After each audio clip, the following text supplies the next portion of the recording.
Matamgi Manipuri Wari channel asibu tabiriba khwai pumnamakpu taramnokchari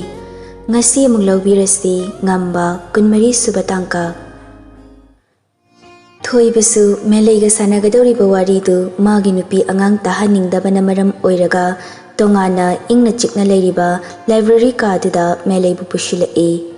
ani ningthina famlaga thoibana hana hanglai kai matangi wari sase habni bema Melay, thoibada yengduna hairai. Uncle nay koibu ichagum inaugum yamna lumna khanbi haiba ai khangjai. Aina ngasi uncle gi stelak cheribase tasengbagidi aigi bossna aigi thawama pangthokluna ba tharakpani. Mana chalo haina haibadi nate aina jatke haina khanduna lakpani. Aina su uncle bu yamna respect tawjai. Aigi senior ama oina aduga uncle ama oina su.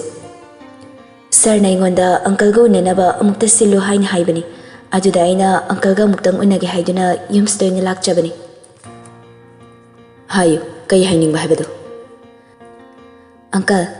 ai site gi hozik sir ga imung siga leinariba condition asigi matangda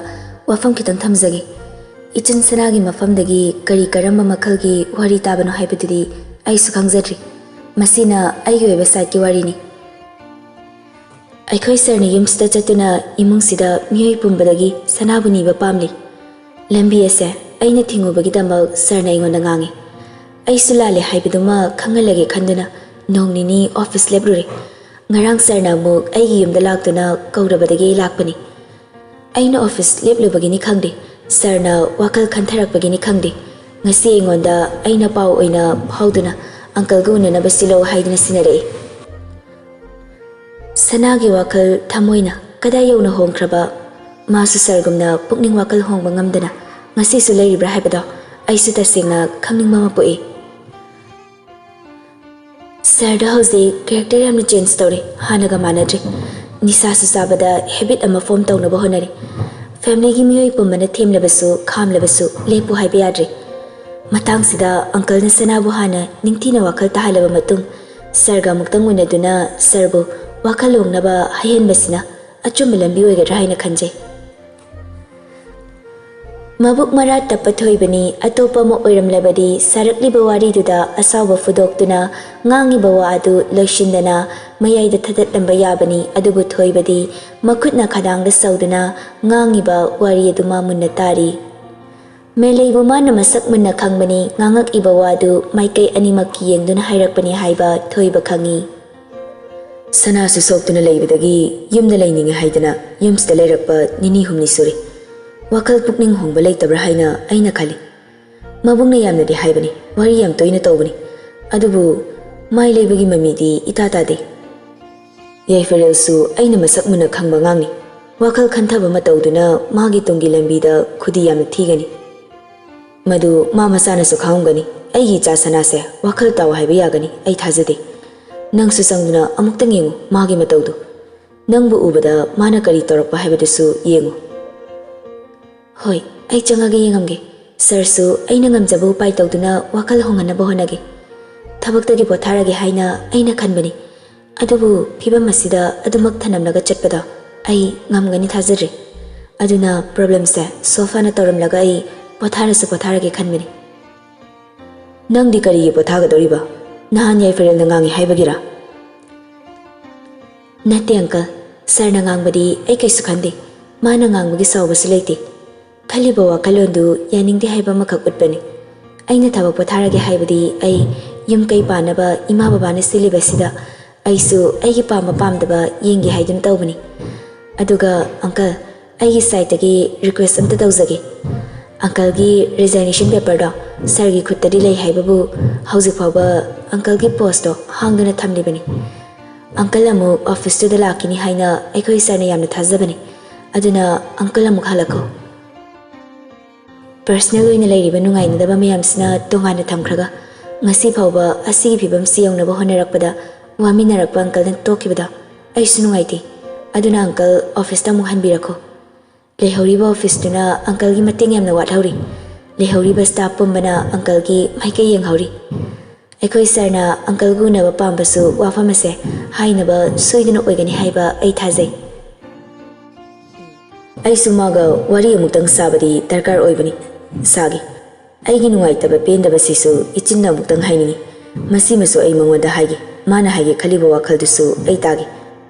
ꯑꯗꯨꯕꯨ ꯄꯨꯝꯅꯃꯛꯁꯤ ꯃꯥꯅ ꯋꯥꯈꯜ ꯍꯣꯡꯂꯕ ꯃꯇꯝꯗ ꯁꯥꯟꯅꯕ ꯄꯥꯝꯃꯤ ꯅꯠꯇ꯭ꯔꯕꯗꯤ ꯃꯤꯑꯣꯏꯕ ꯑꯃ ꯑꯣꯏꯔꯨꯕꯅ ꯑꯩꯁꯨ ꯑꯁꯥꯎꯕ ꯐꯥꯊꯕ ꯉꯝꯈꯤꯗꯕ ꯌꯥꯏ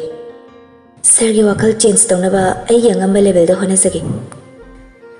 ꯅꯪꯒꯨꯝꯕꯤ ꯑꯃꯕꯨ ꯃꯥꯅ ꯃꯅꯥꯛꯇ ꯊꯝꯕ ꯐꯪꯕꯗꯤ ꯃꯥꯒꯤ ꯂꯥꯏꯕꯛ ꯐꯕꯅꯤ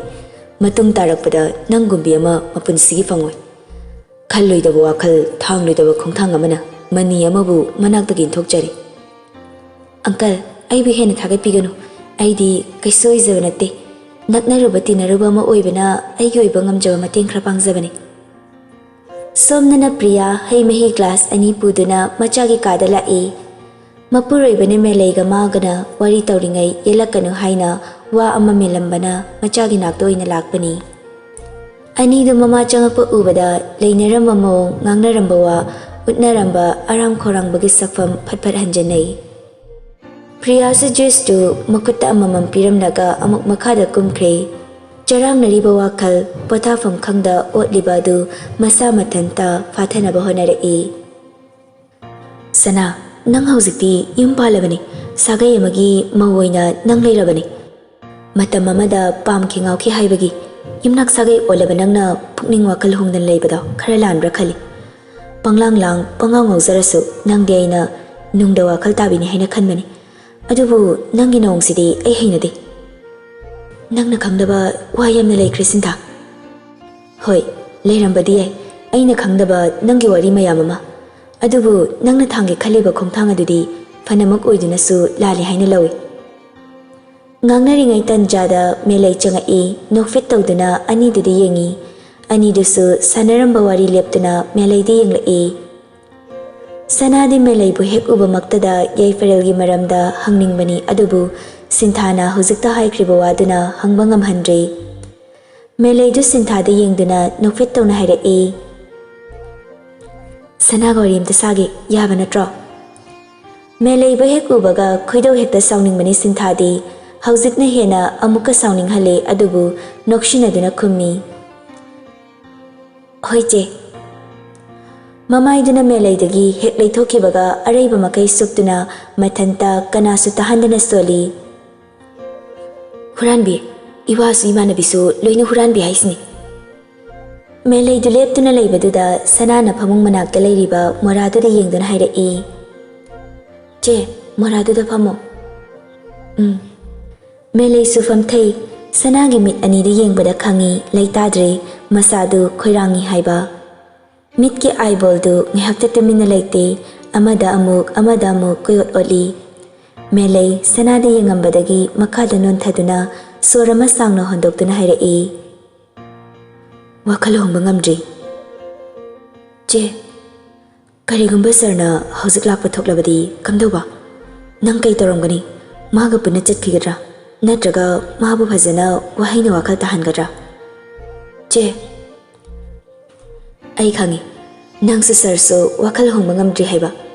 ꯑꯩꯈꯣꯏ ꯁꯔꯒꯤꯗꯤ ꯅꯪꯕꯨ ꯅꯨꯡꯁꯤꯕ ꯅꯨꯡꯁꯤꯗꯕ ꯑꯩ ꯈꯪꯗꯦ ꯑꯗꯨꯕꯨ ꯅꯪꯗꯤ ꯁꯔꯕꯨ ꯅꯨꯡꯁꯤꯕ ꯅꯠꯇꯦ ꯖꯁ ꯅꯪꯒꯤ ꯈꯨꯠꯂꯥꯏ ꯑꯣꯏꯅ ꯁꯤꯖꯤꯟꯅꯒꯦ ꯈꯟꯕꯅꯤ ꯅꯪꯅ ꯃꯥꯕꯨ ꯅꯨꯡꯁꯤꯔꯕ ꯑꯁꯨꯝꯅ ꯅꯪꯅ ꯃꯥꯕꯨ ꯑꯣꯠꯇꯨꯅ ꯊꯝꯕꯁꯦ ꯊꯅꯝꯂꯣꯏ ꯅꯪꯒꯤ ꯈꯟꯊꯗꯕꯅ ꯇꯧꯗꯨꯅ ꯊꯃꯣꯏ ꯑꯃꯗ ꯀꯌꯥꯝ ꯑꯋꯥꯕ ꯄꯤ ꯍꯥꯏꯕ ꯅꯪ ꯈꯪꯗ꯭ꯔꯦꯁꯅ ꯀꯩꯅꯣ ꯆꯦꯅ ꯍꯥꯏꯗꯨꯕꯣ ꯑꯩꯅ ꯗꯌꯥꯏꯐꯕꯨ ꯅꯨꯡꯁꯤꯗꯦ ꯍꯥꯏꯅ ꯀꯔꯝꯅ ꯍꯦꯛꯇ ꯍꯥꯏꯔꯤꯅꯣ ꯆꯦꯅ ꯍꯤꯔꯝꯁꯤꯒꯤ ꯃꯇꯥꯡꯗ ꯀꯌꯥꯝ ꯈꯪꯗꯨꯅ ꯁꯅꯥ ꯁꯧꯒꯠꯇꯨꯅ ꯍꯥꯏꯔꯛꯏ ꯃꯦꯂꯩꯗꯤ ꯇꯞꯅꯗꯨꯃꯛ ꯈꯨꯝꯂꯛꯏ ꯅꯪꯅ ꯀꯔꯤꯒꯨꯝꯕ ꯗꯌꯥꯏꯐꯕꯨ ꯅꯨꯡꯁꯤꯔꯕꯗꯤ ꯃꯥꯒꯤꯁꯨ ꯈꯔ ꯈꯟꯕꯤꯐꯝ ꯊꯣꯛꯄꯅꯤ ꯑꯗꯨꯕꯨ ꯅꯪꯗꯤ ꯃꯥꯒꯤ ꯀꯩꯁꯨ ꯈꯟꯗꯦ ꯅꯪ ꯈꯛꯀꯤ ꯈꯟꯕꯅꯤ ꯅꯪꯅ ꯉꯝꯕꯗ ꯌꯥꯅꯤꯡꯗꯕ ꯑꯗꯨ ꯁꯔ ꯁꯤꯖꯤꯟꯅꯔꯒ ꯃꯉꯣꯟꯗ ꯂꯃꯟ ꯈꯨꯝꯒꯦ ꯈꯟꯕꯅꯤ ꯖꯁ ꯂꯥꯏꯛ ꯉꯝꯕ ꯅꯪꯅ ꯁꯔꯗ ꯅꯛꯁꯤꯟꯕ ꯃꯇꯝꯗ ꯁꯔꯗ ꯀꯌꯥ ꯃꯥꯡꯖꯕ ꯂꯩꯒꯅꯤ ꯍꯥꯏꯕ ꯅꯪꯅ ꯈꯪꯗ꯭ꯔꯤ ꯃꯔꯜꯗ ꯃꯥꯡꯕꯗ ꯅꯠꯇꯅ ꯐꯤꯖꯤꯀꯦꯜꯂꯤ ꯃꯦꯟꯇꯦꯜꯂꯤ ꯌꯥꯝ ꯁꯣꯛꯀꯅꯤ ꯍꯧꯖꯤꯛ ꯁꯣꯛꯄ ꯍꯧꯔꯕꯅꯤ ꯃꯔꯝꯗꯤ ꯍꯧꯖꯤꯛ ꯐꯥꯎꯕ ꯅꯪꯒꯤ ꯋꯥꯈꯜ ꯍꯣꯡꯗ꯭ꯔꯤ ꯁꯅꯥ ꯈꯨꯝꯗꯦ ꯃꯥ ꯇꯨꯃꯤꯟꯅ ꯇꯥꯔꯤ ꯃꯦꯂꯩꯁꯨ ꯃꯈꯥ ꯇꯥꯔꯛꯏ ꯍꯧꯖꯤꯛ ꯂꯩꯔꯤꯕ ꯅꯪꯒꯤ ꯄꯨꯟꯁꯤꯗꯨꯗ ꯍꯌꯦꯡ ꯇꯨꯡ ꯀꯣꯏꯕ ꯐꯥꯎꯕ ꯗꯥꯛꯐꯝ ꯑꯃꯠꯇ ꯂꯩꯇꯅ ꯆꯠꯅꯕ ꯅꯪꯅ ꯉꯝꯅꯕ ꯑꯦꯗꯥꯞ ꯇꯧꯗꯨꯅ ꯂꯩꯕ ꯉꯝꯅꯕ ꯍꯣꯠꯅꯒꯗꯕꯅꯤ ꯅꯨꯄꯥꯗ ꯅꯪꯅ ꯃꯨꯛꯂꯒ ꯀꯩꯗꯧꯅꯤ nangi mangjawa ngakta oigani aduga nangna muknage khaliba midusu munne yengadabani maga muknaba nangi kyam sokani haibado hana wakal khangadabani aikhoi sarna wakal khanthaba watpana nangna khudong thiba nangmani haibe adubu amaromda nangi laibak fabani haina khallabasu adum yabani ngambana nangbu chelaga luhongduna lawriba laman khumbo oirabasu tongana atrahanba yaba warini chene ngonda hainingi sakaino aina tawriba khaliba pumba lalesira nangna khaliba wakal tawge khaliba thabak thoram pumba lale haina nangi imungi miyoi pumbana nakoina na haibada khangdabada aina direct haibani nangbu khangangi haiduna ngasi hing chupa ma nangaina hairiba mayamse wakal muna khalu nangna wakal khanba matamda nasa khaki khangano yaifaril gisu khak khangano chap manana ngamba khaki su khangano nasa yauna ahumaki punsinduna khannaba hono maduda khanfam khangdraga nasagi imung yauna miyoi ahumgi imungbu amuk punsinduna khalu wado haiba loirakpada melei famlambadagi hogalai ngahak sanada second khari yenglamnaga ma thokre sana thokiba melei bu yengduna wakal khalauri ahing tumdana wakal khali sana melei na hairamba prem na hairamba mabung na hairamba mangonda hairamba pumnamak chungsinduna khali munna khali amukta tawkiraba mawongda wahang sohangi wakal da pakum supizai ahing tumdana khanba wakal dugi fall dudi sana matana khangani Matamgi numitni Ngamba ngantana hogatli hanagum ngarang na tomthinda ngasi numitki schedule pumba cancel taw haina haikrabani tomthin sungasi tawgadaba thabak khudimak sindok sinjin tawi tawdaba yadaba singduna mana nganta chatuna tawthoi yana yanaba loina sinlangi Maniga Ningthoujasu ngasi mamawbu thilakani haiba pauduna yumdagi chathoktre matung inaduna chatpa angang mayam su yauna imungi miyoi suna leiba duda imungdo ngasidi pik thalaboi ningi irumlumi wakhalda Ngamba magi kada masanana mafi marol setuna thongnau manaktuda leptuna get leiriba domda mitfam thammi fana kuiraklabani mana mafamduda leptuna leirakpa mayam chatok chasin tawba maloi nakui chinbalda momon nungaiba wakhal amada itaw tawri masado Damba amta sangke Thongjindagi mangak lishinduna hangai premdu Ngamba haifettamak ingaktuna khumi Premdu manungda changai Ngambasu mamai leithoktuna premdi yenglai premdu ngambada falap falap kirup kirup yemduna hairai Aise dambada kaino mahagi tawba aduda dambana sarokadrana Ngarangdagi thamoida prem thagatlibani magi thamoigi apamba khangna thabak tawi haina nungda thagatjaribani machina thokna ngarang nangna eidamak adu tawkhiba haina thagat wahi ama fawbadi haide ngamba hayo itaimado ngasi laktora damba prem du machinagi sorama stangno handoktuna hairai damba aigise haipa sabani nateba sum kainoma kaino haidogdo sasarairo itaimada dambana saroga ngangbada ngangbigano itaimadi angang soibanina dambana dumai tawbada nungairamo nungaitaba haisidi nungaitabani aduna itaimagi apamba khara khangna tawbiyo mamit ushinduna bereng bereng thirei prem ngamba pisumnama inkhatuna kayaba asengmani damba kariba dambagi thikamunabagi dialogue mayamda itaimada tawradi itaimana dum maning halaga chenkini aduna nakshinanaba phajaba wahi wata khara sahibiyo yare nang thokro mangaktuna haifet induna haira ingambadu prem su haifet yenglamnaga thokre thokibada mathanta soli kangsa haisini mina taise laudiba ngasi laga amuk khankradi themba yawi bewaleti khangu kangsana prem thokibaga ngamba mamaidu amuk leithoktuna thongnau adudagi get tamne yenglai machinda sisolai mong iman mandana moina doctor khangdaba midona noina doctor su haidrasu ai loin khangi tokthokpa ngamdabani aini hena tongningi bani nungsiba wahi kado thamoi sida chanda khai leirini haidokpa hitabagi wani mitchisu lekai koini Koiba hitabagi tumina suktuna leizabani. Noina khangdi khangdana aingonda mu haipa sajilaktuna. Pung mapalom tarabani ngarangdi thoibana ayukta thilakke haidana hayobani adubu hojik phaba yoroktabaduda Ngamba phone tawshira haina wakal khalingai secretary ani du gate launa hangdora e. Deep blue color gi swift ama thaujinduna khamla e. Ubada khangi Ngamba thoibana thauba gari duni haiba. Isau macha ama langlobagi suklamba maithongdu handoktuna momon tawra e. Mit ani du khutak toba makai. Aduda chinbalgi minoktudi mangkre khujin hauriba mittuda mangairi. Thoibaga Priyaga du gari dagi kumthara e Maniga Ningthouja sthoraktuna lakliba anidabu oklei. Atopa henba ama gari du dagi kumtharaktre. Secretary anidasu gate ki thongdu hanagumna muklon sinkre. Ngamba mikuptuda sagatluba manglan pumbani khaiduna makuptuda haitharakle. Khoidauda sauningbagi chongkhatlakliba mihulduna magi nungdalot sinduna thamba angawba mihundu fugalakadaure. Thabaki mihuldu dangdang hek chongwa makai sauninglai.